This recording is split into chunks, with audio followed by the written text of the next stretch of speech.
Today on the unHoly Bible Study podcast, we will be looking at Hebrews 9 as we begin a new series on violence/sacred violence in the Bible. My name's Evan. My name's Scott. We're both Baptist pastors, and this is our podcast about the Bible. But you don't have to worry, because we're not trying to save your souls. We won't be telling you what to believe or how to behave, and we promise never to invite you to church. We just like to talk about the Bible, what it actually says, where it probably came from, and how it's been understood, or not, by different people in different times and places. This is your warning, though, especially if you are or have been a person of faith. For our purposes, the Bible's not a sacred text. During this podcast, we'll be treating the Bible more or less like any other book. While you're here, there is nothing you have to believe, there are no beliefs you can't question, and there are no questions you can't ask. Welcome to the unHoly Bible Study Podcast.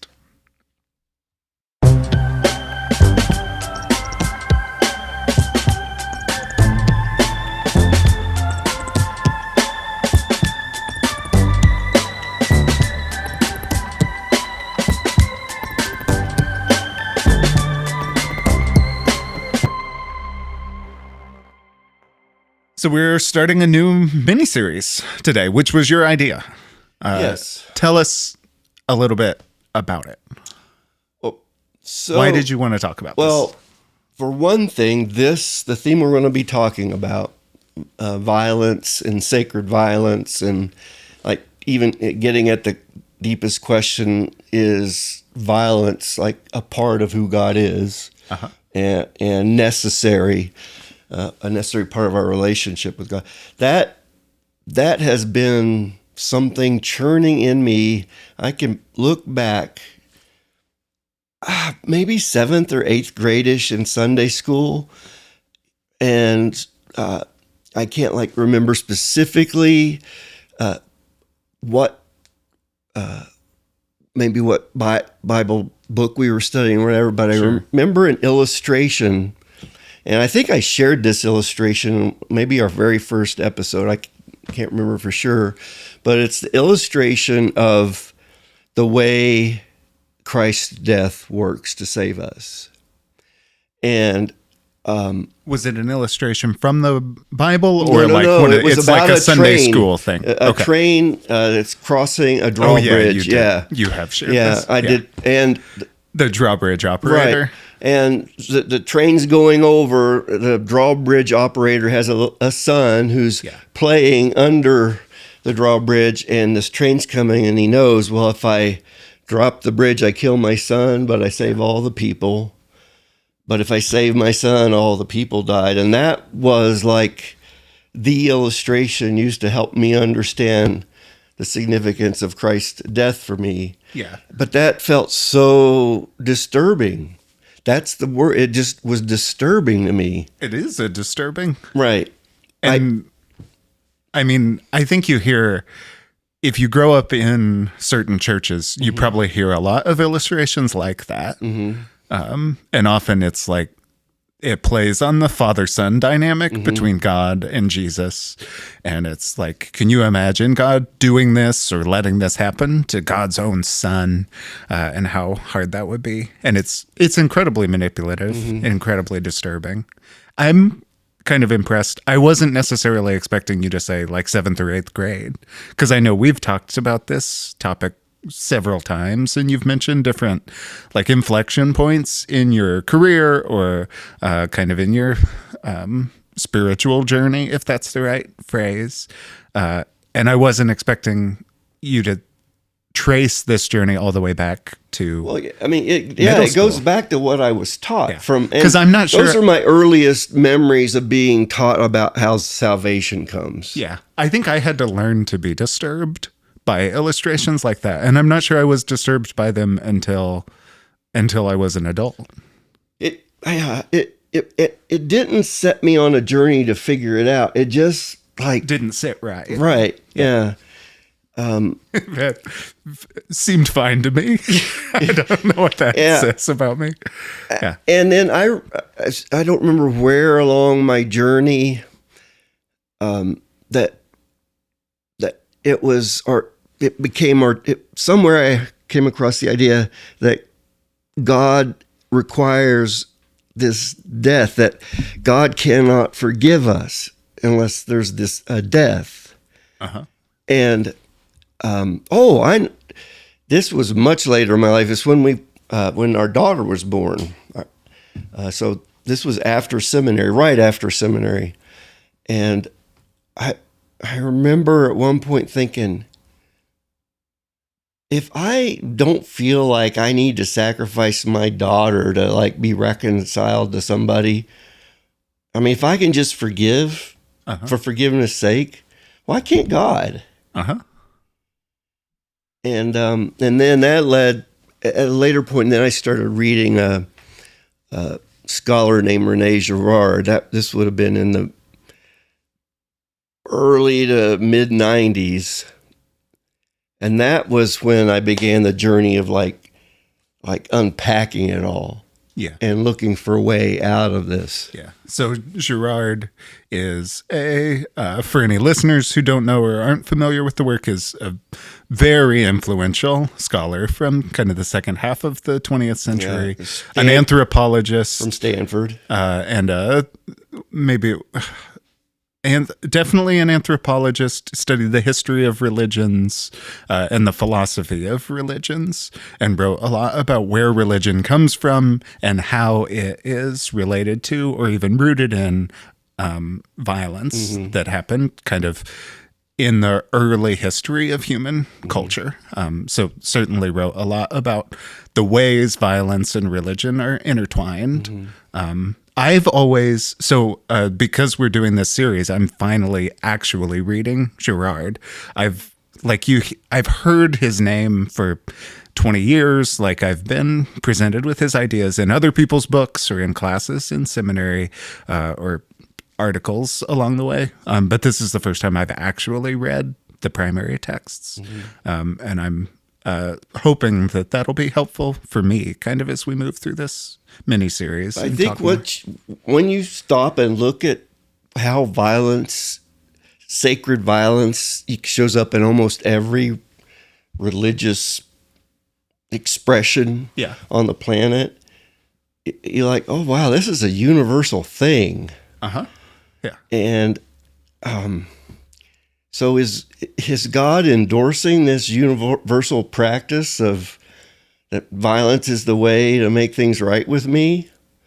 Or is it possible that what's going on in Christianity and even Judaism, I mean, I think what Girard would say is, actually, if you look with the right set of eyes, you could see that God is trying to extricate us from this addiction to violence.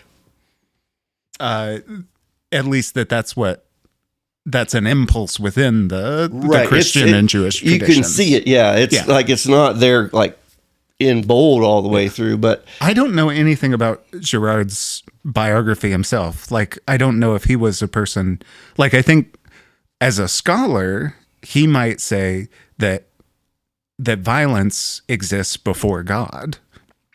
That God is kind of a human invention that helps us reconcile ourselves to the violence we've experienced or even perpetuated. Now, I have no idea, like, personally, was he a person to whom faith or the idea of God meant anything? And so one of the things, and I don't know if this is Girard that says this or an interpreter, and I've read so much, but that an act of violence, of sacred violence, is like pulling the weight off of a pressure cooker. It lets all the pressure out of the community. The community gets all this kind of existential angst about violence in their community or whatever, and then this act of sacred violence like sets the community back on an equilibrium, and that it's been the human way to like deal with what he would call mimetic rivalry, that we're just always competing with right, with each one other. another, outdo one, and that creates this cycle of violence. Yeah. And then every once in a while, that cycle needs to be interrupted. Yeah. And that's the role of sacred violence. Yeah. And religious ritual becomes like, in some ways effective and in some ways ineffective way to release that pressure without actually killing anybody. And his system is incredibly complex and has been really influential. Like it's controversial as well. Like, I don't know, do other anthropologists accept it totally as like, yeah, Girard figured it out. He explained religion. I think he thinks he explained religion completely, but I'm not sure everybody accepts the theories. But certainly they've been influential, and they do. And I have not read a ton of critique of Girard. I found he was such a help to me to work through these things. Things that in your own faith that had never bugged sat me well. Forever. Yeah. It just, when would I have in my church experience studied the history of the religious impulse in humanity? Yeah, it doesn't come up a lot. No, in Christian churches. So it's presented as this narrow aspect of our faith and what is required of salvation. It has no connection to anything else in the realm of humanity. This is the one thing that you need to know and you need to believe. When you say the one thing, you're thinking of like the sacrifice of Jesus? The sacrifice of Jesus. Yeah. And his blood shed for me. And I mean, the blood songs we sang, there is a fountain filled with blood that flows from Emmanuel's veins. Yeah. That's what I remember singing flows from his veins. I'm such a visual. I like start imagining. It's gruesome. And like, why are we? Again, I didn't have like the tools I needed to unpack, but like the blood songs were like part of our theology. Yeah, that was true for me as well. And I think I would agree.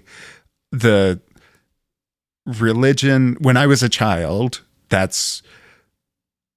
was the only thing you needed to understand. That was the kind of the be all end all of Christian faith, was accepting this premise. And if you believed it, you were saved. And I guess the rest of your life was just remembering. I don't know exactly what it was supposed to be after that. It secured one thing. A ticket to heaven. Eternity in heaven. Yeah. It was so narrow in its reward, Believe this and you get to go to heaven. Yeah. But it didn't bother me. I think I was in seminary, so I grew up in evangelical churches, for the most part. And then maybe when I was in college, maybe a young adult, even before seminary, started to realize, not all Christians emphasize this violent act at the center of the Christian faith as much as my churches did. And I started to get a sense that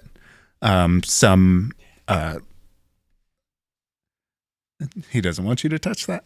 I started to get a sense that some Christians even rejected completely the idea that we are saved by blood or by violence, or that Jesus' death somehow atoned for our sins. But I think it was just kind of a gradual recognition. And then certainly when I arrived in seminary, became aware that I went to a Presbyterian seminary, which was kind of a mainline liberal institution.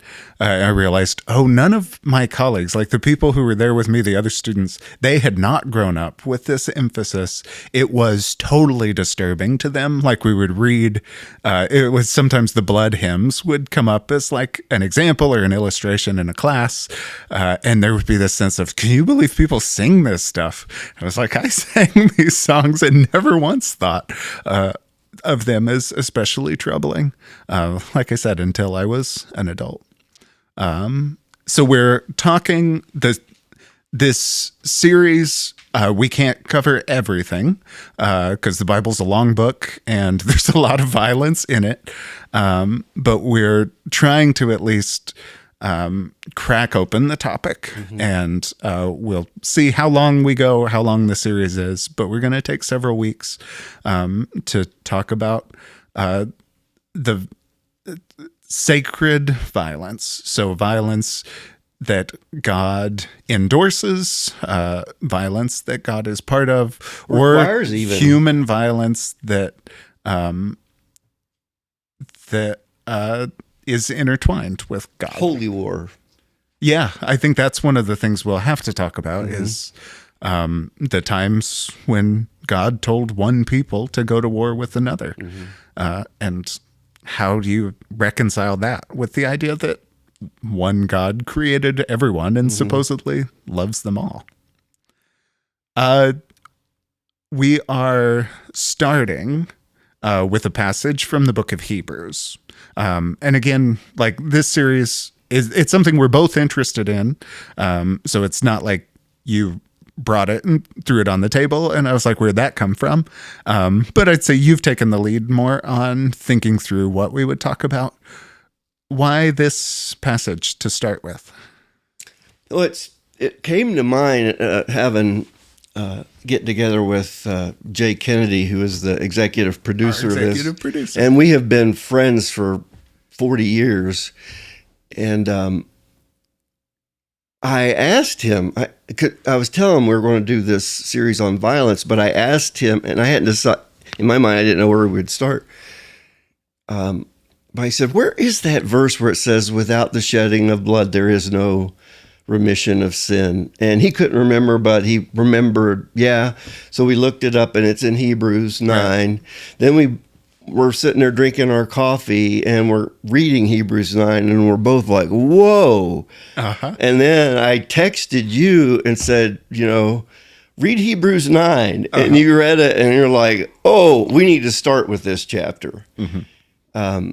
And I mean, it's a great, I think it's a great place to start because it raises all the questions right off the bat. Yeah, I think it does. And it feels like it's close to the center. It's almost wrestling. I'm not sure it's wrestling with. It touches the question kind of at the heart of this series, which is, does God? I think that would you say that's the question that is most important to you? Kind of, does God require this? Does God need violence? Require violence? Is salvation dependent on a death? Can God forgive me without a death? That just seems weird because I can forgive people without a death. And if God is like, transcends my puny human abilities, why can't God do that? Yeah. But I was taught he can't. Yeah, I think it's a good question, and definitely one that this chapter from Hebrews and kind of the whole book of Hebrews is trying to answer. And I think, a lot of critics of Christianity, that's the thing that, they see that, makes no sense. I think from the outside, it is one of the silliest things about Christian faith is the idea that God needed a person to die to save the world. Well, you know that in the early church, there were rumors circulating outside the church that Christians were cannibals, right? Right. Yeah. Why were there rumors that they were cannibals? Because they eat flesh. They eat the flesh of Jesus. Yeah, they drink blood. Really? That sounds like a horror movie. It does. It's a objectively creepy ritual. Is it creepier? I guess it is creepier than every other sacrificial system, but it's on the same spectrum, right?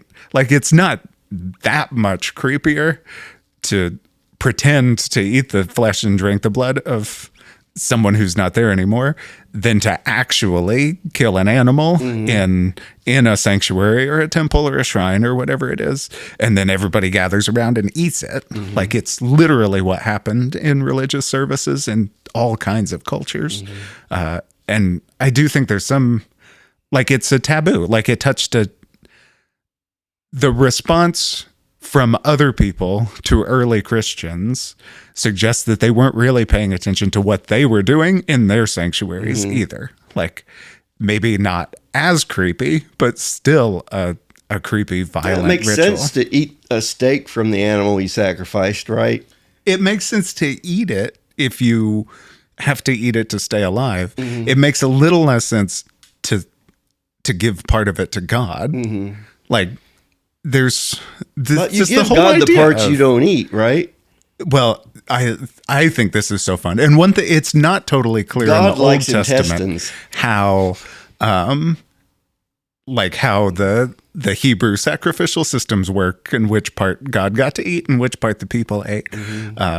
But the Greek system is phenomenal. Like, so the God gets the bones and the fat and the entrails and everything after you slaughter the meat, after you slaughter the animal.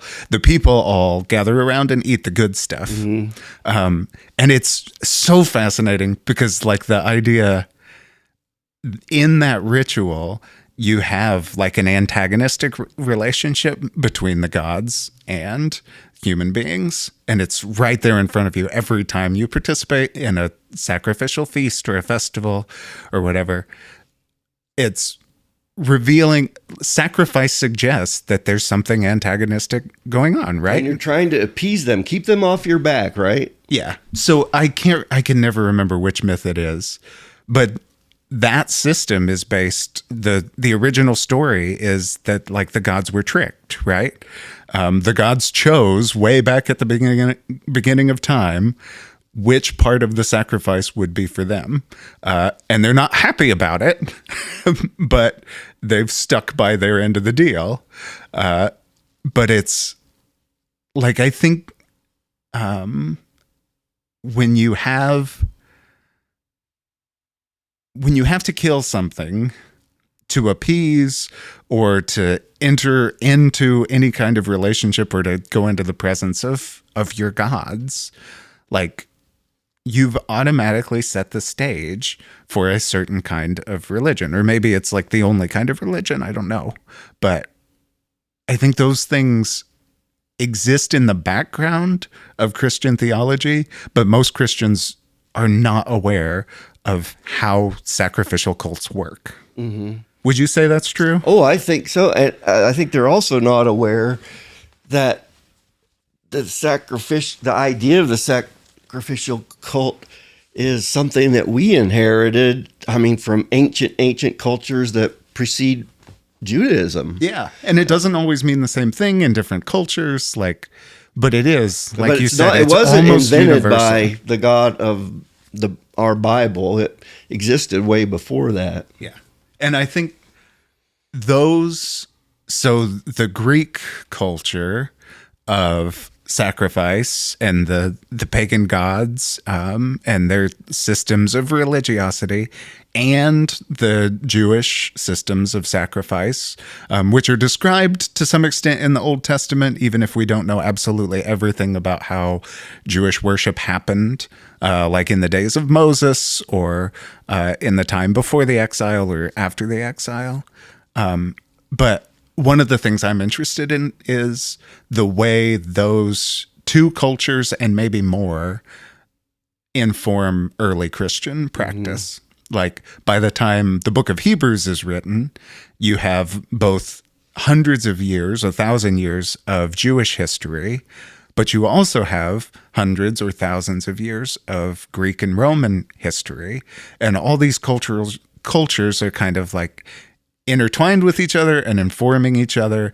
And I think you can see how some of the Greek ideas, which are foreign to the Old Testament, have started to inform Christian theology around sacrifice.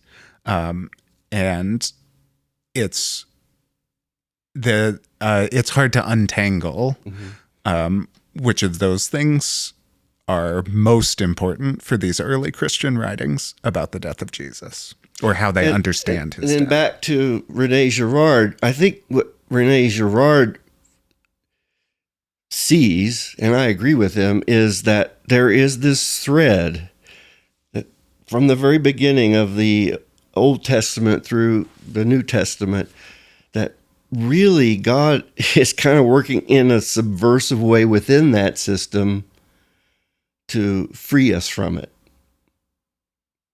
From the sacred violence system. I know what you mean. That it's like, this is the way it is, but it's a very deficient understanding of God, but God has to work with the culture that God reveals God's self to, and has to steer people through history out of that. And I think that's what's going on in Hebrews, in the whole book of Hebrews, and maybe it's especially clear in this chapter that we're looking at today, because this author is describing what was. Mm-hmm. So is saying, this is what, this is our tradition. This is the Hebrew tradition of sacrifice, and this is how it works. Mm-hmm. And this is the way it is now. Mm-hmm. He says, now that Jesus has come and Jesus has died, he uses that old sacrificial system as a metaphor for, or as an analogy maybe, to the life of Jesus. But I think the typology kind of approach, clearly suggests that it's over, mm-hmm.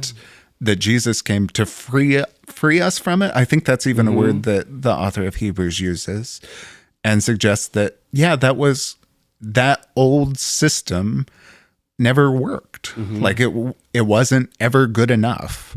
And so God is doing something, showing us something new. And where was its point of failure? Was it not good enough for God, or was it that it just didn't work, period? Does that make sense? Yeah. I think I think the author of Hebrews, at least here, gives an interesting answer to that question, mm-hmm. which is, it didn't work in us. It was not enough to clear our conscience. The human conscience couldn't totally accept, the sacrifices helped, mm-hmm. But they could not totally clear our conscience, our sense that we had done something wrong, or not done enough, or failed in some obligation.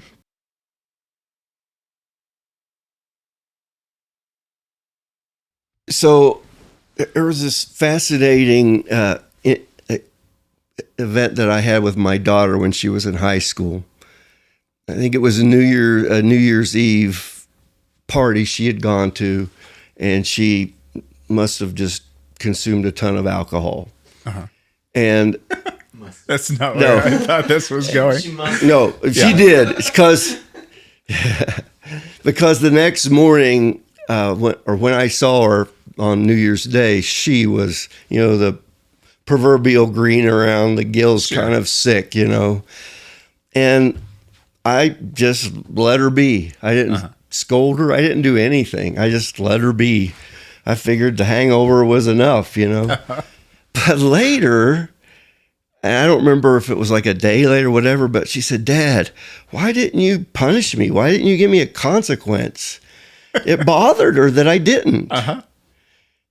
And I said, "Well, I didn't feel I needed to." Uh-huh. But she needed me to. Uh-huh. Does that get at it?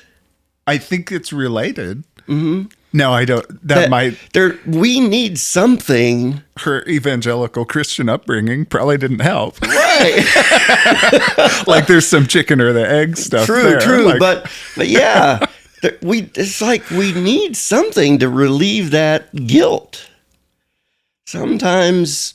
Yeah, I do think it's really hard to say, which comes first. Did somebody have to tell us that we were guilty, and then tell us so many times that we couldn't help feeling it? Or is there some sense that we failed in our obligations to each other? And why did she wish that I would have punished her or given her a consequence? Like, the reason it makes me think, like, I'm not sure there's anything inherent, like drinking too much at a New Year's Eve party.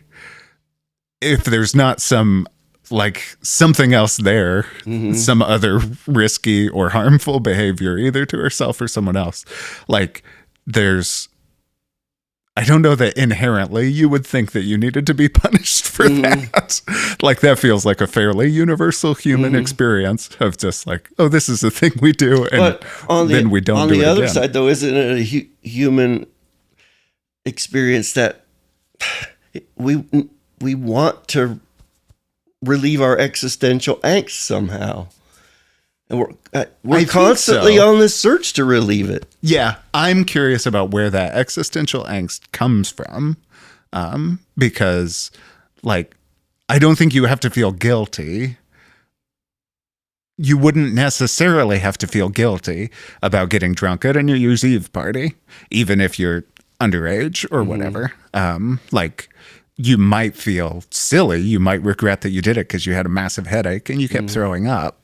But the only reason you would feel guilty is because somebody told you that that was a morally bad thing to do. And I think I'm curious about, like, where that moral guilt comes from. Like, do we all necessarily feel that way, or do we make each other feel that way by the way we talk about certain behaviors? Did that make any sense? Yeah. Yeah. So the other extreme of this, I'm thinking of a Vietnam veteran that I spent a lot of time with who said, there's no way God can forgive me for what I did in Vietnam. So in his mind, there was no reconciliation to be had. There was nothing that could pay his price. Right. Which is the other extreme. You can feel so stuck. Yeah. And I think, where does that come from? Like, that gets close to me. To me, that gets close to the heart of things, which is the only thing we should feel guilty about is the harm we inflict on one another, like the violence we do to one another. And we have thousands of ways to do that. And I can imagine, like, physical harm, or physical violence that we do to each other. I can imagine the ways we hurt each other emotionally or spiritually or whatever. But I don't know that guilt is the right feeling, or the most helpful way to process or to carry those experiences with us. But when I think of sin, that's what I think of. Like, when I read the word sin in the Bible, the only sin I can imagine God caring about is the violence we do to one another, or maybe to the world around us. And there's plenty of violence to feel guilty about. But I'm always kind of curious that the violence we do is not, when most people say sin, they are thinking of things that do not seem violent or harmful to me. The Levitical code requires sacrifice for some things that are... Yeah, because I ate the wrong thing. Yeah. Like, literally...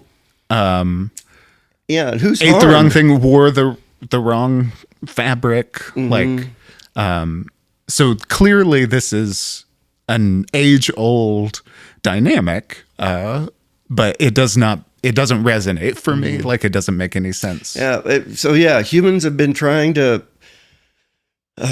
figure this out. Our family went to South America several years ago, and I remember at one of the museums we went to seeing a little mummified infant that had been offered to the gods, and high up on a mountain, it had been freeze dried. I'm like, wow, this is everywhere. Yeah, everybody did this stuff. Which I think is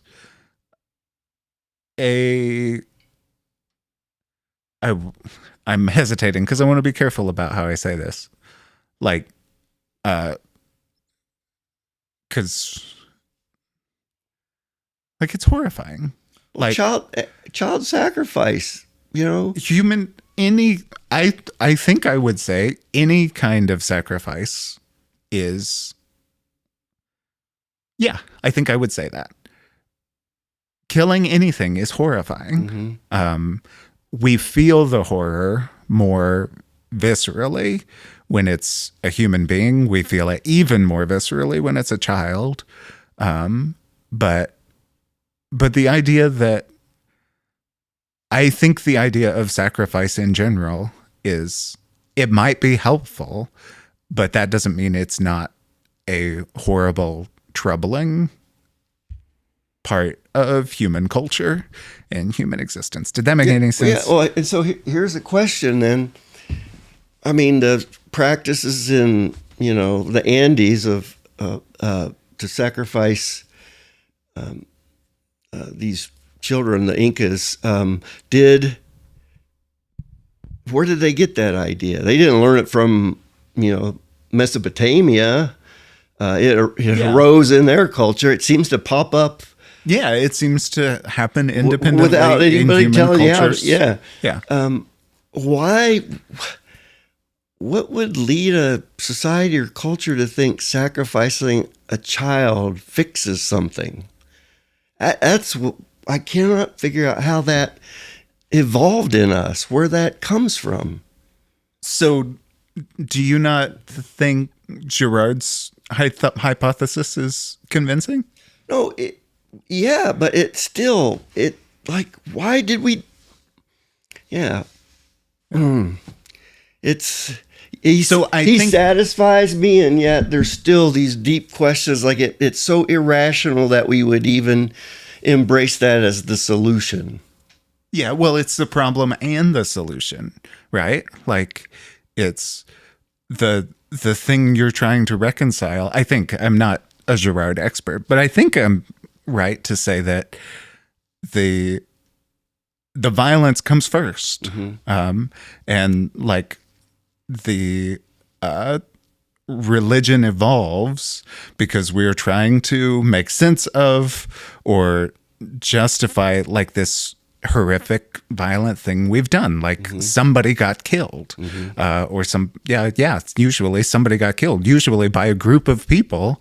Somebody was persecuted to death, but they become that act of violence which is so powerful and troubling and terrifying, becomes kind of holy. Like it's a holy thing. It's a horrible thing, but it's at the limits of human experience. It's terrifying. It changes people. It brings people together, but also threatens to pull the community apart. And the way you deal with that is to do it again, to remember it, to memorialize it as a religious ritual, so that the thing that threatened the community becomes the thing that draws the community together. And like the cure and the disease are the same thing until you forget that it was a disease. And I think that's kind of what makes something sacred or holy in the first place, is that it's pretty dangerous and kind of terrifying and troubling. And I don't think we always recognize that that's where the power comes from, but I think our most powerful religious experiences are usually rooted in a violence we can't explain but keep repeating. I've read this, I don't remember if it was Girard or not, but that football, American football feels very much like these ancient sacrificial systems. We all gather together. There's this battle. Yeah. We're literally in a circle around the gladiators, duking it out, occasionally dying on the field or coming close to it. Yeah. And it is a violent sport, right? Yeah. And I mean, look at what they've been trying to do. They've been trying to make it less violent, less harmful through the years, but it's still a violent sport, but if your team wins the Super Bowl, like the whole city is elated. It comes together. Anything that ever divided us, we're all like, we won. It does something to the community. Yeah. Or if your team loses, you experience this deep corporate grief, it's your undoing. Okay. We identify with that so deeply that it has this societal corporate effect. Yeah. So one of the things I'm kind of curious about as we start this series, and we're recording this about a week after the shooting and the killing of Charlie Kirk.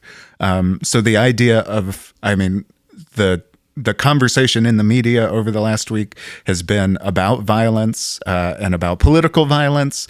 And it's had religious ideas have been intertwined with that. Like profoundly intertwined. Yes. Like the faith of Charlie Kirk has been emphasized again and again. And I'm kind of curious whether you see, in what ways do you think of that as, was there something sacred about the violence we've seen in the last week? It's been made that it's been turned into that. Yeah, I think I understand what you mean. He's quickly becoming, if he hasn't already, some kind of a martyr. Right. Yeah. And a hero. Very religious word. And a model of authentic Christianity. Like he's the model of faith. And I've seen posts where he's like almost this apostolic status, like. I think so. I've seen the same thing. And then where does all that that angst aimed? Well, it's at these enemies, these conspiracies, but there's this tremendous unity among those who, I guess, were his listeners and followers. It's like galvanize them. It's function in a similar way. And I'm thinking especially about like the way these things happen. Like this is the latest in a string of kind of politically motivated shootings. But I've been thinking a lot about the ways they function, the ways they look religious. Like if you zoom out away from like the details of who this person was and what they said, like you can see these patterns that keep playing out especially over the last 5 or 10 years. And I'm thinking about like the pattern of somebody standing on a platform, which looks a lot like an altar, and there's people gathered around, and then somebody takes a shot at them.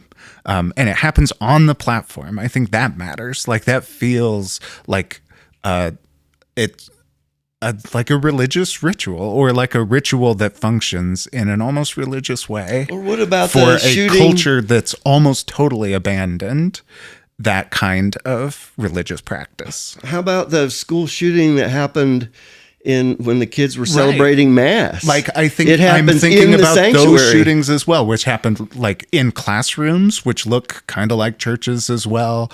Like it's assemblies. Like I was thinking about the shooting. It's been more than 10 years now, but the Colorado shooting, which was in a movie theater. And I just keep thinking about how this violence is playing out in these settings or in these formats that look and feel like archetypical or that remind me of religious rituals and that seem to be functioning almost the same way, but less of like they're making the culture. Traditional religion was like a non-violent, even animal sacrifice was like a way to displace that violence from human beings. Like it was, we're going to kill this animal so we don't kill each other. The animal is the scapegoat. We'll put all of our Right. We'll attach it. Or even, I mean, the disturbing example is like human sacrifice is a horrifying thing, but also you can see how we said, we're going to kill just these people so that we don't kill everybody, so that the violence doesn't spiral out of control like it happens in this regimented, this orderly, ritualized way. And I'm really curious about, which makes it sound like it's an intellectual exercise. Maybe what I'm trying to say is I'm totally horrified by the way violence it seems like violence and of religious sort of violence seems to be spiraling out of control in our culture or in the world right now. And it's making things worse. Like, it's not a safety valve, it's a pressure cooker. And I'm sure those events are going to inform our thinking as we kind of move through this series and talk about these ancient texts which deal with some of the same questions people are asking right now. Yeah, it's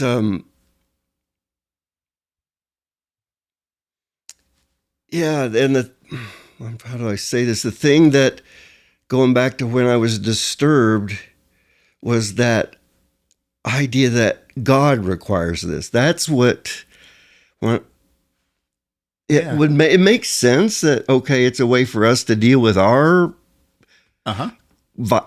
tendency toward violence, but does God?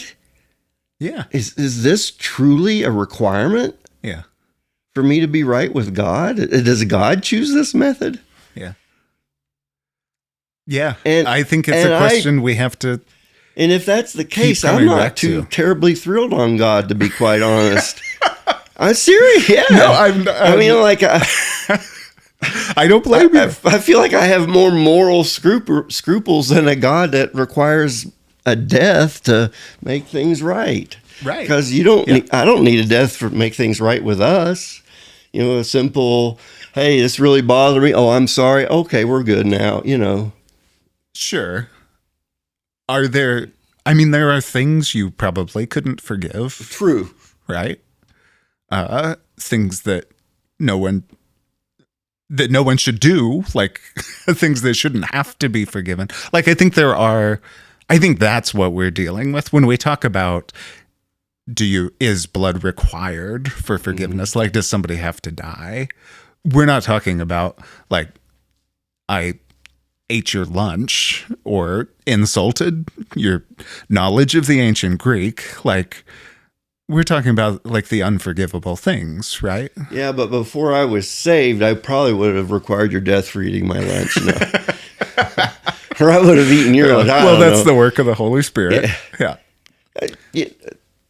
What about, even executions? It's not that long ago in the United States that executions were public events.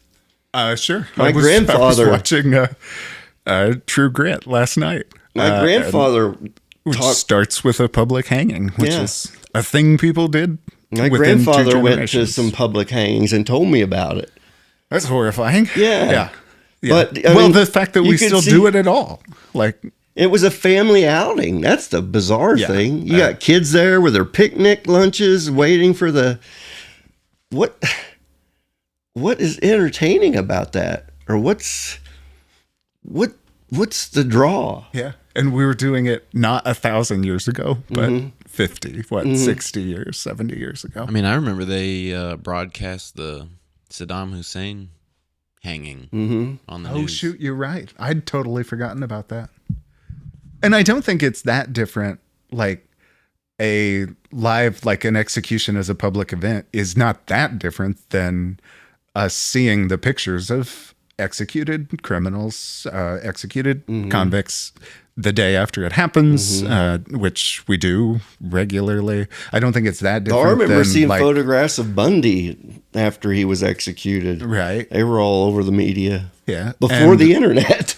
Yeah. And I'm thinking also of, like, the press conference after Osama bin Laden was killed. Like, I think there's death as public spectacle is still a thing that's incredibly powerful. Uh, uh, uh, so when you just said his name, Bin Laden. yeah, Bin Laden. Okay. So Bin Laden, they get rid of him. They take him out. Did that solve the problem? Did that fix it? It made a lot of people feel better. Yeah. Well, no, actually, I think there's it pretty did. good evidence that they got more violent after that. I don't think you could convincingly argue that it made It didn't stop the made terrorism. the world a better place or represented a significant victory in the battle over extremism. But it made people feel better. That's what it was for. That's what it's for, right? To make people feel like there's justice in the world. Like it's not about actual justice. It's about the feeling of And it justice. doesn't repair anything, right? Really? No. Yeah. I mean, I don't think it does. So all these questions are the kinds of questions that I've wrestled with, and I would think that there are people who don't consider themselves Christians or people of faith that may listen to this might be a thing that they see as a big turnoff for them. Like, why would I want to? I would hope so. Yeah. Kind of. I think it's among the most troubling things. I think it's one of those things that Christians, especially, need to be able to look at clearly and really think hard about how we understand violence within our faith and how our understanding of violence informs the practice of our faith. And I don't see a lot of self-awareness among Christians about this part of our tradition. So one more story, and this is about you. So years ago, you presented a paper at a colloquium, a group we were part of, where we took turns presenting papers. Among the nerdiest things I've ever been part of. Oh, I love this. Is so much fun. Yeah. But you presented one, and you used a illustration. We need to do a mini series about hell. Yeah. You used an illustration about. Was it from Huckleberry Finn? Was the illustration where Tom, his friend, the slave Jim, is captured, right? And Tom Sawyer wants to save him. The worst person. Yeah. Tom wants to act out saving him. Yeah. Right. Yeah. Yeah. And he has been taught, right, that essentially rescuing his friend would be stealing because he's a slave, right? Yeah. But that's a sin. Yes. And he would go to hell for that. Yeah. Well, Huck has been, this is even before Tom is is back in the story. Oh, okay. This is Huck So Jim has been recaptured. Okay. They've escaped. They've traveled down the river. And I don't know quite where we're going with this. But Huck is literally sitting on the raft trying to decide what to do. His friend Jim, an escaped slave, has been recaptured, and he has to decide, am I going to let him stay captured? Am I going to let his former owner know where he is so that at least he can go back north where slavery is not quite so onerous? Or am I going to help him escape? Am I going to steal Jim back out of slavery? But what do you remember? And what I remember is that he had this moral and then Tom dilemma. Comes back in and just screws the whole thing up. Yeah. But his dilemma is, but if I steal him out of slavery, I'll go to hell, right? Yeah. And in this moral quandary, he says, I'll just go to hell then. All right, then. Yeah. I'll go to hell. Yeah. And there was awful thoughts and awful words. Yeah. And I think that illustration, in a way, gets at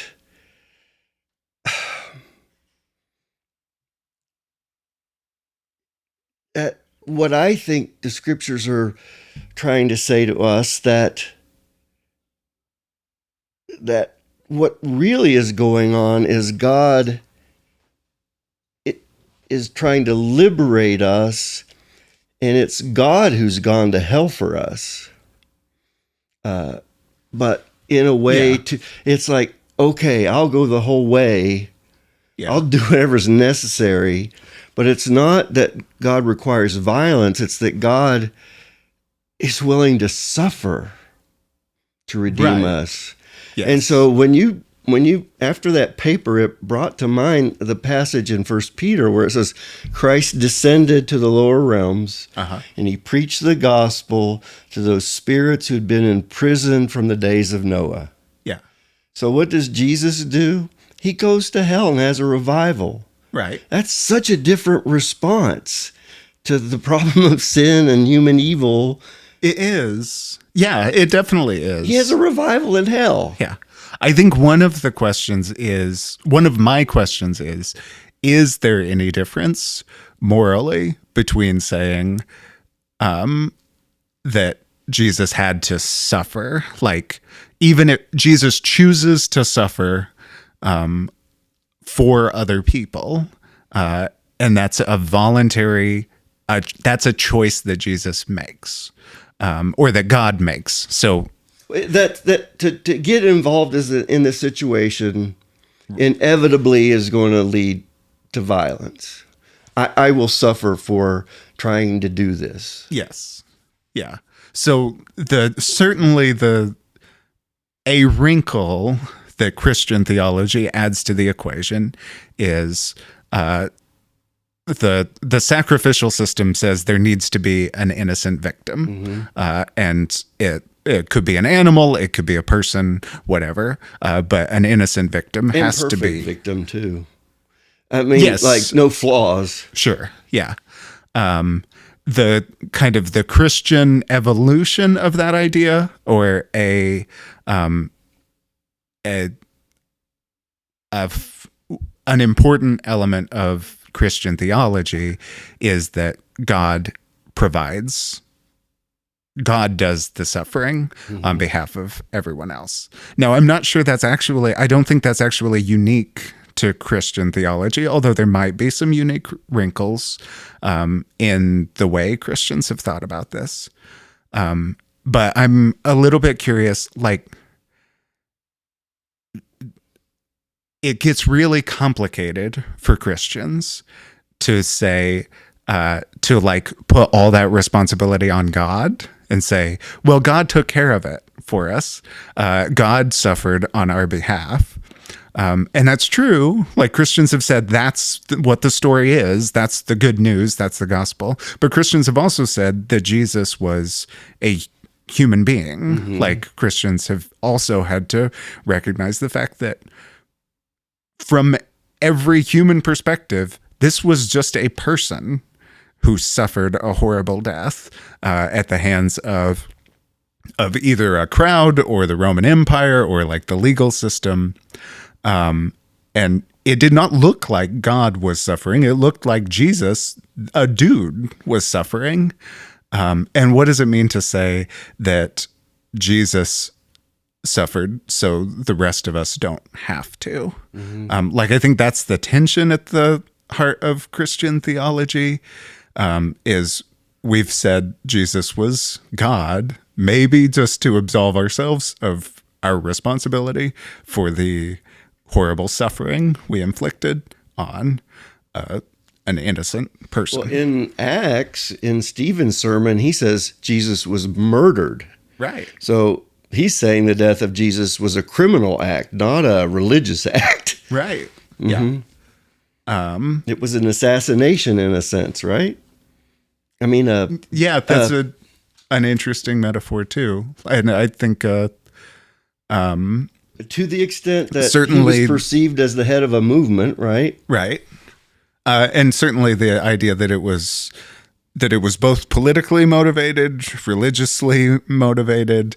It's been compared, I think, productively to a lynching, where it's an example of a mob that's totally kind of maybe not out of control, but certainly inflicting violence on a victim who could never escape.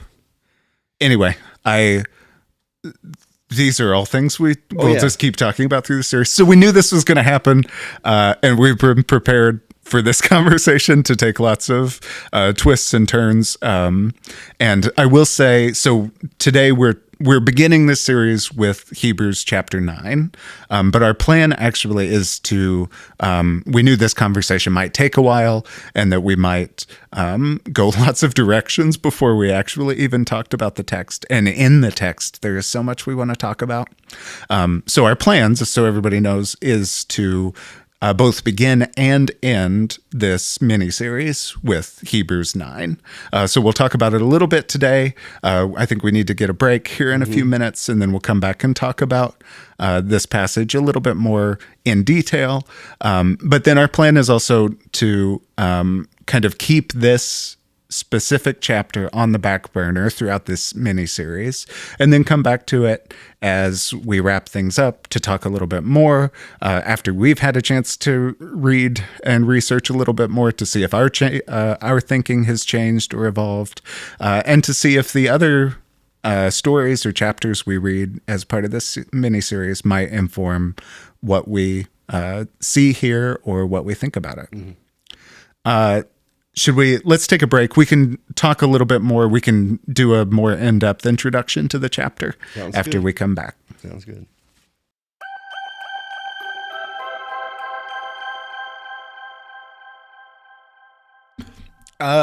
Give us, Scott, can you do like a brief introduction to Hebrews? What would you, I guess maybe the question I sometimes ask is, if somebody didn't know anything about this book, what would you tell them? So that's a hard one to answer that question. It might be the hardest book in the New Testament, actually, to answer that question. I'm not much of a student of Hebrew, so I've got that deficiency going right off the bat. When I think of Hebrews and the way it was used growing up, it seems like it's used so much to talk about the relationship between Jesus and his sacrifice and its fulfillment of the sacrificial system, that the sacrificial system itself was foreshadowing Jesus as the ultimate solution to our sin problem. Which I do think is I think that's what the book is about. I'm guessing we both grew up with some interpretations that I would quibble with now, but I think they're right that that's what this book is about. Yeah, and then that Jesus is the perfect ultimate sacrifice that fixes everything that the temple system couldn't. Yeah, and the priest. Jesus is both the priest and sacrifice. The sacrifice and the priest that fulfills it, that actually does the performs the ritual that sets people free. Almost like self-immolation, right? I hadn't thought of it that way, but yeah, I think that's a good analogy too. Do you think this is a letter? It doesn't feel like a letter to me. It feels more like a extended sermon or theological treatise of some sort. Yeah, I think that's where very, very scholarly consensus engineered. Is going, or has gone in the last 100 years. A lot of thought went into this. Yeah, that this feels a little different than some of the documents in the New Testament that we know were letters that were actually sent by one person to a church in some other city. This book has kind of had an unusual history, kind of a controversial history within the Christian tradition. It almost didn't make it in the canon. Yes. So early on in the first few hundred years of the Christian movement, there were many leaders who thought this book who did not think of this book as scripture.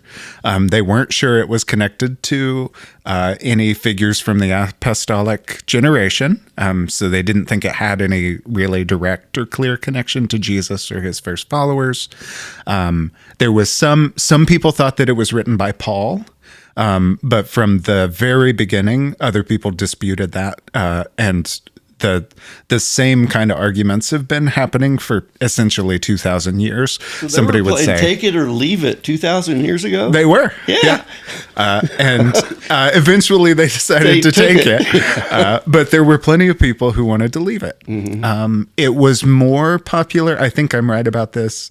The book was received more warmly by Christians in the eastern part of the Roman Empire, less warmly by the Christians centered around Rome.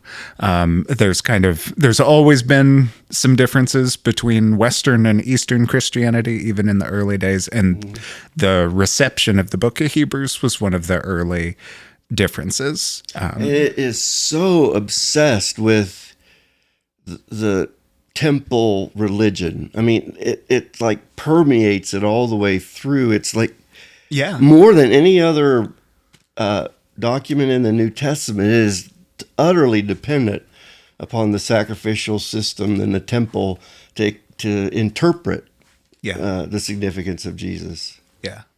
Which would mean that you would have to be very familiar with Judaism and the temple to even appreciate this, I think. So and there's been another aspect that's been debated is who the book was written for, because it's so obsessed with the temple and the tabernacle and the Jewish system of sacrifice, and because it's called Hebrews and was often in some ways, it looks like a letter, even though it doesn't really feel like one. Mm-hmm. If you read it right next to one of Paul's letters. One of the assumptions for a long time was that this was written to Christians of Jewish background who lived close to Jerusalem, so would have been very familiar with the Jewish cult and the way that happened, the way it worked in the temple. More recently, I think scholars have tended to accept the idea that it was actually written to Christians in Rome, that the audience, that this kind of argument would appeal well to the kind of community we know existed in Rome. We talked about Romans 16 a few weeks ago, so we know that was a Christian community with lots of people of Jewish background as well as people of Gentile background, but there would have been enough knowledge of the Old Testament. Synagogues in Rome too. Right. Yeah. So it was kind of a center of the Jewish diaspora. Mm-hmm. So these, like the metaphors would not have been unfamiliar to them. The background would have made sense. So I know some scholars now tend to think that it was written to those communities. Maybe also that was a more stable region. So if this was written between 60 and 90 AD, the book doesn't mention at all the destruction of the temple in Jerusalem. It always kind of treats the temple as a historical practice or just a metaphor. Mm-hmm. But it's a little harder to believe if you were writing this in 75 or 80 AD to a community in Jerusalem. It's hard to believe that you wouldn't mention at all that the temple had been destroyed by the Roman armies. Lots of questions. For 2,000 years, there have been lots of questions about who wrote it and why and whether it should be in the Bible. Even during the Protestant Reformation, there were some leaders who kind of raised the question again of, does this belong in the Bible? Yeah. Is it helpful? And I would make a trade. I would trade this document for another that didn't make it, the Shepherd of Hermas. I'd much rather have had the Shepherd of Hermas in our Bible than this. Yeah. Why? Just because it's less complicated. Yeah. The Shepherd of Hermas. So this is a an apocryphal text. It's an ancient text, but not as ancient as most of what's in the New Testament. And it's actually a response to the book of Hebrews, right? Or seems to be maybe responding to some of the theological claims that Hebrews makes, or expounding on the ideas. I've not read it. I read it a long time. I read it in seminary because I actually did a paper on this. Really? I think it was actually on Hebrews 9. Really? But I think I read it when I did that paper. Yeah. I think we probably spent about one day when I was in seminary on the book of Hebrews. But it's fascinating that one made it and the other didn't, And I just would make a quick trade on that. All right. So take it or leave it. You're going to leave it? I think for our purposes, it's so rooted in stuff we're unfamiliar with as Western Christians. It's so much work to... I can't even imagine preaching a sermon on Hebrews 9 to a congregation without having done... It would take 3 weeks of prep with them. Okay, before I preach this sermon, I need to explain all this stuff to you. Yeah. You have to know the cult, the religious system, to even begin to make sense of this. And even then, it's still problematic because there's so much we don't know about the system. Yeah, it's a good point. You're going to hate me, but I would take this. Well, I've really enjoyed doing this podcast. It's been very fulfilling. But I have reached a point in my life where I just really need to simplify. There are things here that trouble me deeply. But there are also things that resonate so strongly for me, and that I think there are so many interpretations of this text and so many ways it's been received over the last 2,000 years that I absolutely reject. But I think the author of Hebrews, whoever they were, are playing with fire in good and bad ways, but it's so compelling to me. I think I'm not always sure what they mean. I think this is an incredibly difficult book to interpret, but it feels like they are, if we're throwing darts at the questions, the most important questions human beings can ask, I think this book is hitting closer to the bullseye, closer to the heart of what really matters than almost anything else in the New Testament. And I don't read it as the final word.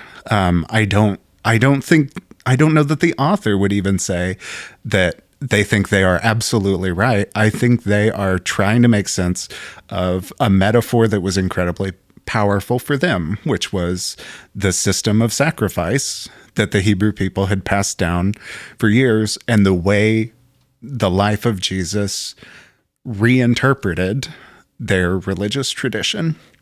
And I think it raises these questions, which I think everyone should wrestle with, about God's relationship to violence, and whether there can be forgiveness without the shedding of blood, and how that happens, or what it even means. And I don't want to lose this. So here's another problematic part of I would Hebrews. leave every sermon I've ever heard, which, I mean, I don't know that I've heard any sermons on this, but I'm almost confident I would say I would leave every sermon that's ever been preached about Hebrews 9, but I would take Hebrews 9 itself. I mean, Hebrews does a number on Abraham and Isaac, right? It does, yes. Yeah, I mean, the way it interprets that event, that's problematic for me too. Is it's got a lot of... It interprets almost everything it references from the Old Testament. It's you're the only person who's ever thought about these stories that way. The rest of, I think that's one of the things I like about it, and one of the reasons it's been so controversial, is that no one else in the New Testament talks about Jesus in exactly this way. Like there is resonance with the Apostle Paul and Paul's theology and the way Paul thinks about Jesus, but it's not identical. And I don't think Paul would agree with everything that the writer of Hebrews says. But I think having those things together in the New Testament, it feels like permission.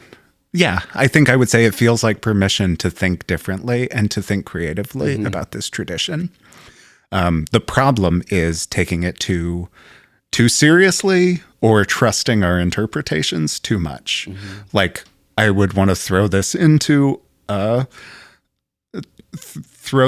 in alongside all the other meanings of Jesus' life and death, and let them inform each other. But again, you can't, I mean, to take it means, I'm not dissing you, but it requires so much to help a congregation even begin to understand what you need to wrestle with, not just like. Yeah, I think of taking it for myself. I'm not sure I would try to, maybe someday I will try to preach a sermon. So yeah, when I think because it's an interesting challenge. When I think about taking it, I also think about I would have to use it as a preacher or teacher. Oh, that's interesting. Because I think about it as taking it like, can it inform my practice? Like, is it on the balance? Do I think it's more or less helpful for me? And I like this. Like, this is, this bothers me in the ways I like the Bible to bother me. So there's one phrase in Hebrews 9. Yeah. And there's so much. A horrifying phrase. There's so much in this. It's almost unfair to focus on this one phrase. But this one phrase, it gets at like what I want to wrestle with the concept of violence. Without the shedding of blood. Now, this was the way, I think this is the King James. This is what I would have memorized. Without the shedding of blood, there is no remission of sin. Yeah. So it's verse 22. A more recent translation is, indeed, under the law, almost everything is purified with blood. Also a crazy sentence.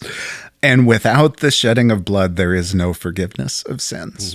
Now, it's hard to translate. Like the actual the author Greek invents a word, right? A compound word, yes, which is the bloodshedding. Yes, which, does Greek have a word for bloodshed or spilling blood? Septuagint, when it talks about the Old Testament analogs to Hebrews on this, they use a different compound word, a different root than what the author of Hebrews. I don't remember what it was, but it's a very similar concept. So most like technical translations, like if you're looking at a commentary where they're trying to render the words as accurately as possible, not necessarily the most readable version, but like the version that captures the nuance of the original language most clearly.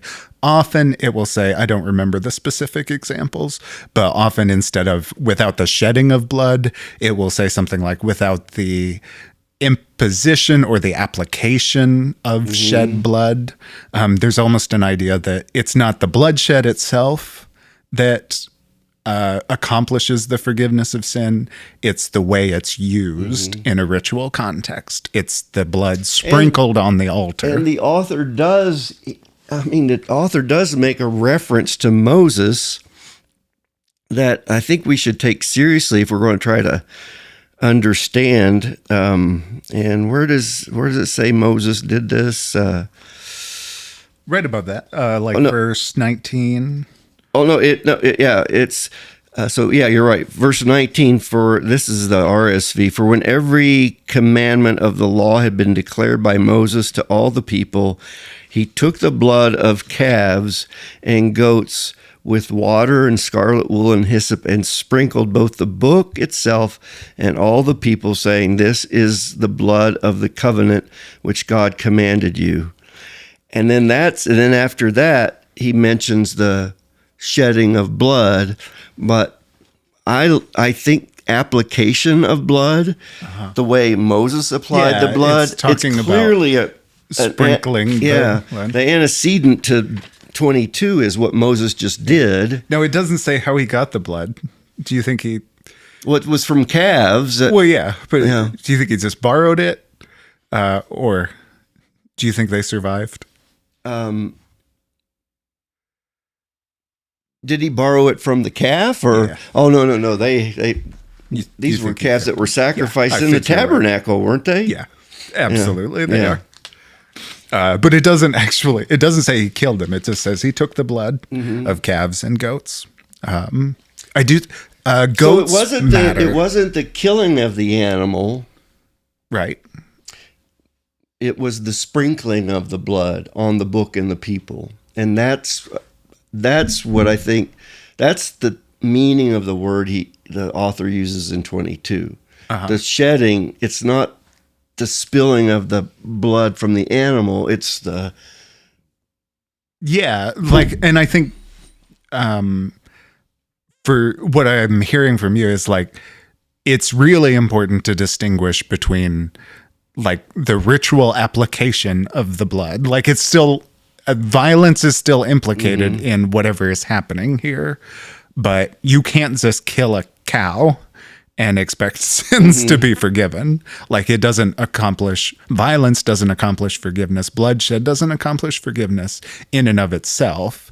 It could accomplish forgiveness, or Hebrews suggests that it's an indispensable part of the equation, but it's not the only part, or maybe even the most important part. One scholar I read in trying to make sense of this and the way that blood was used in establishing or ratifying covenants, said that if you make a covenant, we swear on the Bible, right? Or little kids, if they want to make a promise, cross my heart, hope to die, stick a needle in my eye, that to kill the animal, that animal represents you, and say, I'm so serious about this covenant, may I die if I don't. And that's what the application of the blood is about. It's about the seriousness of the covenant, the promise you're making. And Moses reads the law. Right. And he sprinkles the book that he read from. And he sprinkles the people. And that is, they are saying, yeah, we're so committed to this covenant God's making with us that our lives are bound up in it, are on the line. Yes, yeah, that's the way one scholar sees this. Yeah, and I think that is definitely one of the meanings of sacrifice. Like we have talked, the two of us have talked. I don't think we've done an episode about the original covenant, which is invoked here. I think this passage invokes the covenant with Moses, but the covenant God made with Abraham, even hundreds of years before that, is kind of similar. Like it happens in the context of sacrifice. Like Moses walks between the split carcasses of all these different animals, and it's very clearly the idea that that this is what will happen to me if I break the covenant. And Abraham walks through, and God walks through, and there's also a sense, and yet there's also, I think there's also a sense of blood being a cleansing agent. And I don't know where that comes from, but it's not just the New Testament, and it's not just the Hebrew Bible that suggests that sprinkling something with blood makes it more clean than it was before. Well, and look at the way we understand blood now. Yeah. And blood-borne disease. Right. Yeah. Yeah. So it's almost like it is a very strange thing, but it's like deeply rooted in human cultures. I think about this ancient world. So they don't understand, anatomy and physiology, right. But they do know that there's this liquid inside me, right? That if that liquid leaves my body, that's it. That there's something about that liquid that keeps me alive. Yeah, and there's it's an Old Testament, a line from the Old Testament. I can't remember where it is. The life is in the blood. The life's in the blood. And I think that's the idea. I think the idea that blood is purifying is related to that. Because it's life-giving. It's like, this is life, and we're sprinkling it over, and it's going to make you more alive. And not if you less. have a cup of somebody's blood, that's their life force, right? Yeah. You're holding what kept that person alive. So gross. It's like you have to take a bath after you've been sprinkled with blood, right? Like you don't just walk around with it. So it's counterintuitive. They did dilute the water that he sprinkled was diluted with water, so that was a good thing. I guess so. Yeah. Yeah. So do you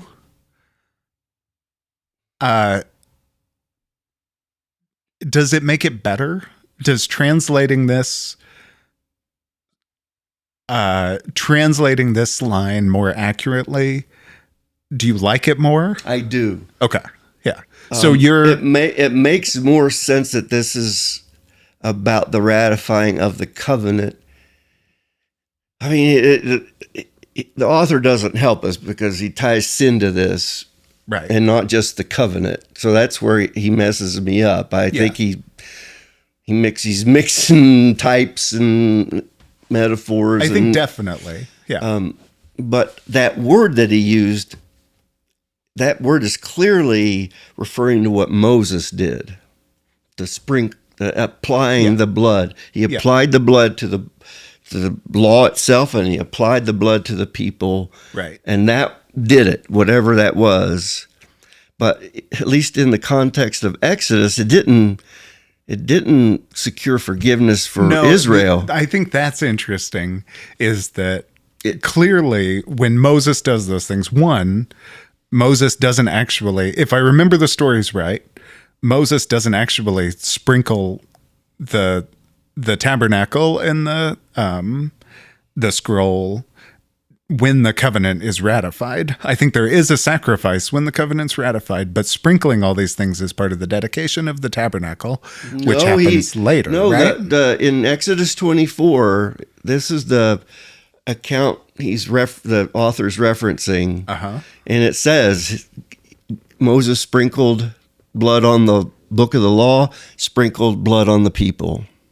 Maybe I'm thinking of verse 21 in the same way he sprinkled with the blood both the tent and all the vessels used in worship. Like that happens. Those are two events that have been there's two examples of sprinkling here. And maybe it's exactly the same thing, just happening twice.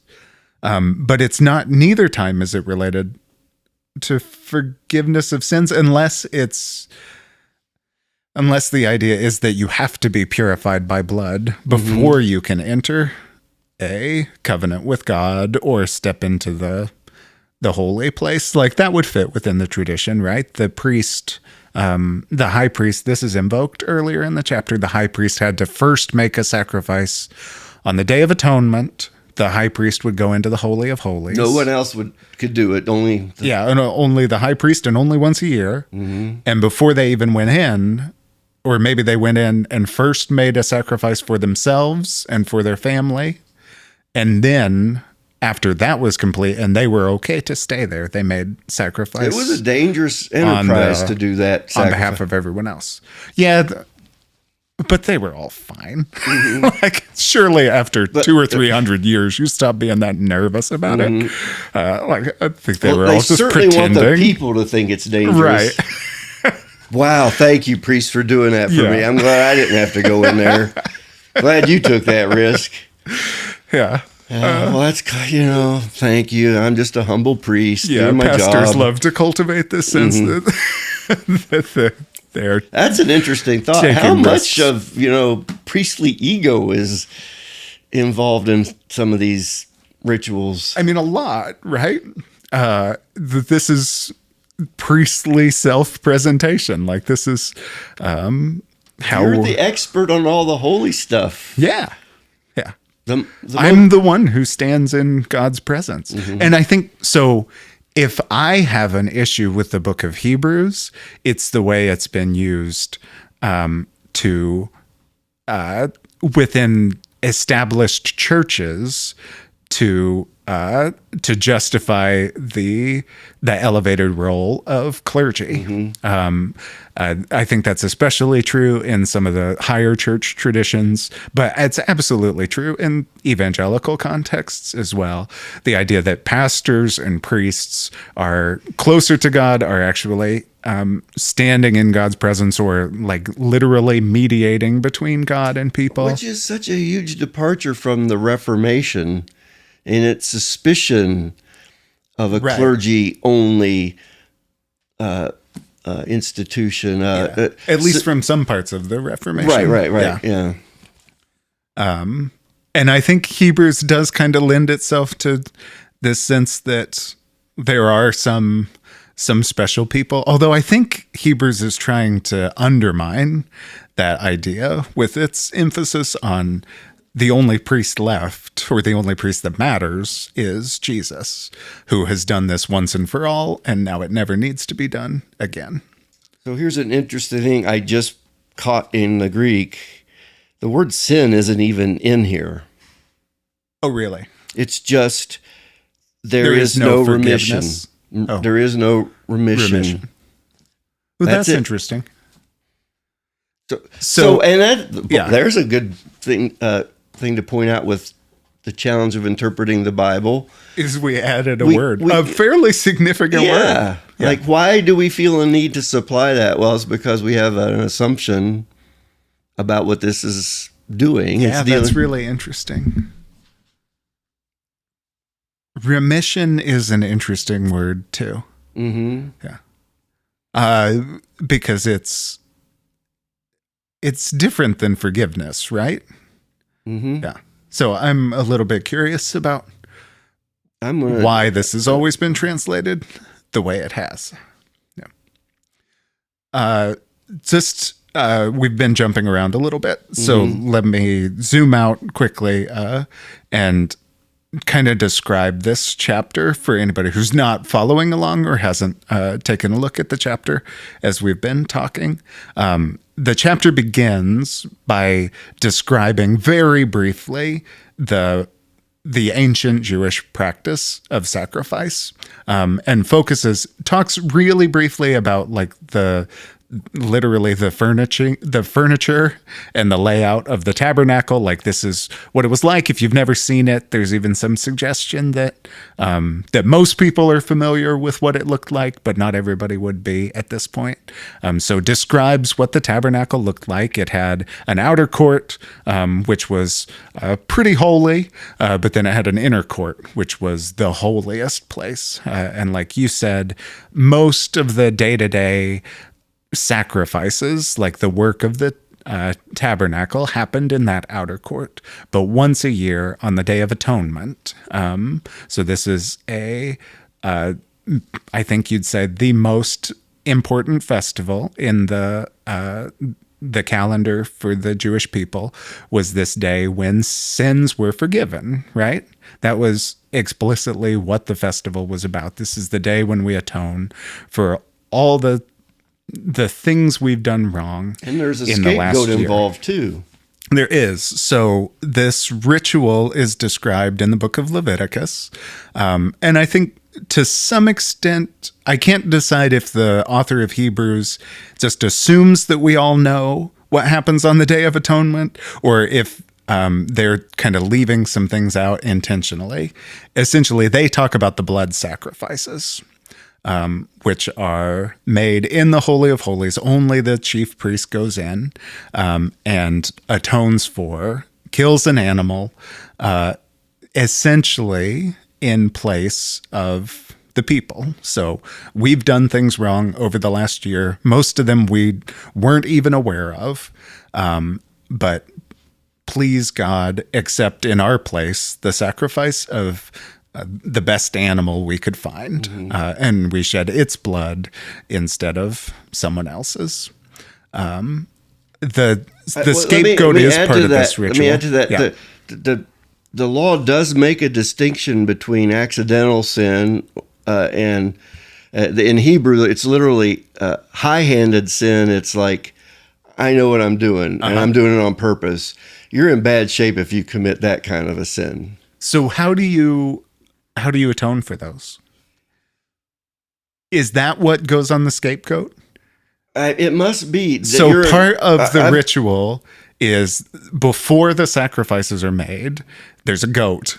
There's a literal goat, and sins are confessed.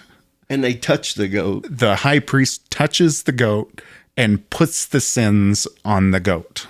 And then sends it out. And then they kick it out of town. Yeah.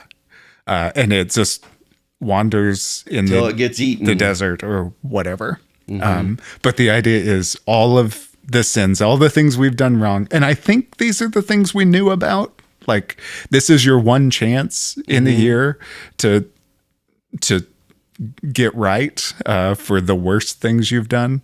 I don't totally know if that's what's going on, but I love the idea that we put it on the goat and get it out of here. And that we see that metaphor applied to Jesus. You know, he bore our sins. Exactly. That's where that idea comes from, of bearing our sins. Yeah. He's our scapegoat. Yeah. The goat takes them out of town. But even that, it's not explained how that's redemptive. Well, you just got to get it out of here. Mm-hmm.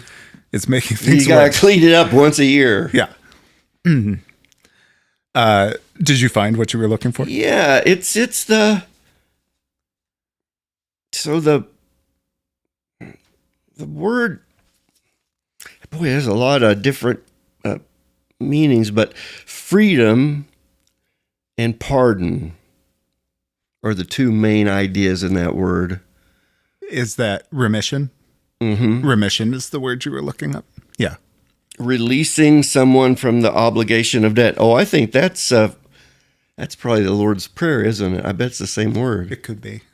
But I think that's where it's the context in the Day of Atonement. I think that's why it's translated this way, is because this ritual was specifically about sin and having it forgiven, expelled, the slate wiped clean, whatever it is.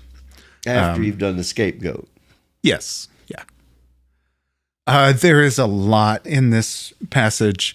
You have the whole reason this author is describing these things is, and explicitly they're saying, like, this was a sketch, like an earthly sketch, almost a parody or an approximation of what happens in the spiritual reality with God. So there was this earthly practice that we had for hundreds of years. It never quite worked, but it almost got the job done.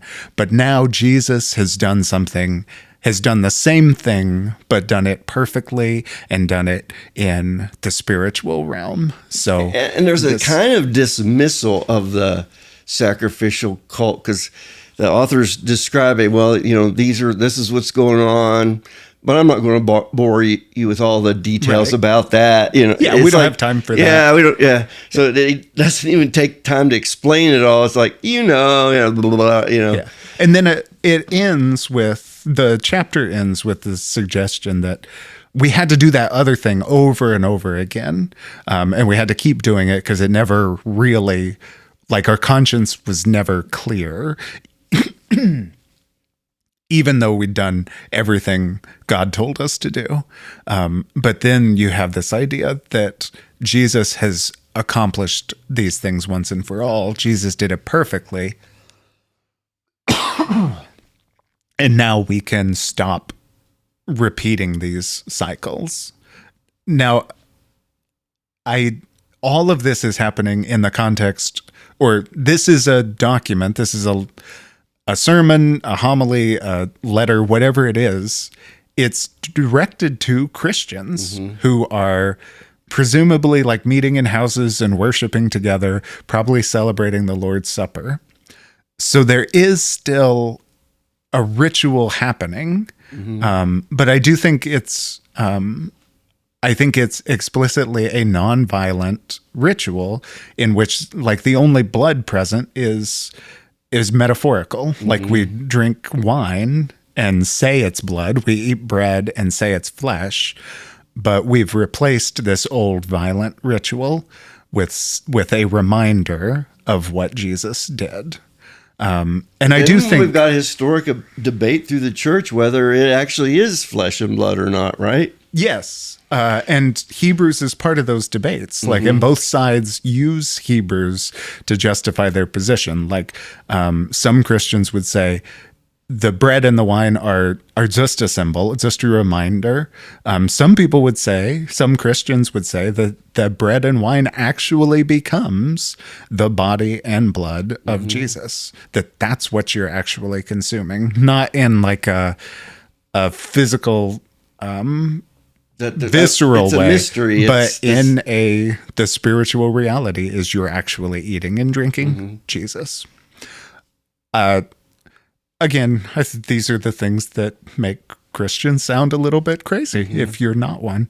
But this book is kind of at the center of those debates that have still been going on for 2,000 years. I don't know about you. I always struggled with how to do communion as a pastor. I never felt like I quite did it in a way that suited me and my convictions. And I think it's for these very reasons. Yeah. I'm very Baptist communion tends to work for me. I appreciate it, but I also appreciate that it's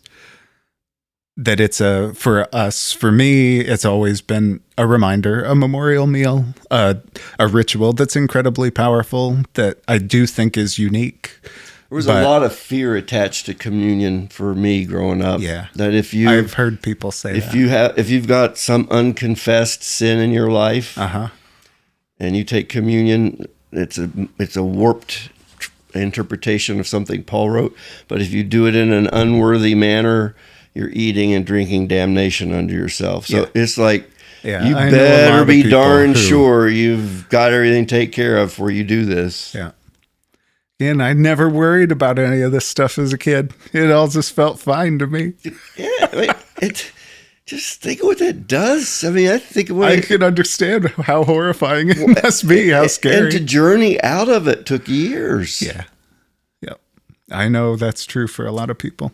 And when you're a kid in that environment, you don't know there's anything else. Yeah. You just think this is it. Yeah. I'm not sure why these things weren't terrifying to me, but I do sometimes shake my head and wonder, like, how we can tell these things to children and expect them to grow up normal. So, normal. I don't even know what that could possibly mean.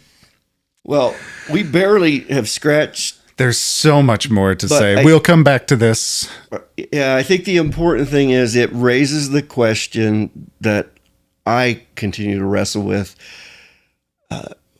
Is violence part of the nature of God as revealed here? Is violence part of who God is? Is violence a necessary part of our reconciliation with God? Yeah. Or is there something else going on in the Bible that's trying to extricate us from that? Yeah.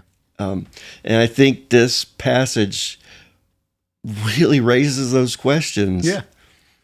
And I think my answer, we'll see if it changes, but I think I might say yes to all of the above. So I'm looking forward to the series. Any final thoughts? I don't know. We don't have a ton of listeners, but I would really love to hear from any of our listeners now as we embark on this, any of their particular experiences or questions related to violence. Yeah, I think I would love to aim some of our conversations toward those questions. Yeah, it would be really helpful. So anybody who's listening, you can send your questions, as always, to unholyBibleStudyPodcast@gmail.com. And we do want to say thank you so much for joining us and listening. We also want to say thank you to our producer, Nick Mandog Smith, for recording and editing this show. A huge thank you to our executive producer, Jay Kennedy. What are we talking about next time? I don't know. I was going to do Abraham Isaac. No, That'll be cool. Yeah, that was where I was headed. Okay. Yeah. Yeah, that'll be great. Okay, Sorry, I put you on the spot. Yeah. I forgot we hadn't talked about it. So Genesis 22. 22? Yeah, I think that's right. The Binding of Isaac. That'll be easy. The first substitutionary sacrifice. Right. Yeah. Should be cool. We hope you'll join us next week for that conversation. Until then, we're probably going to keep talking about this, but you don't have to keep listening.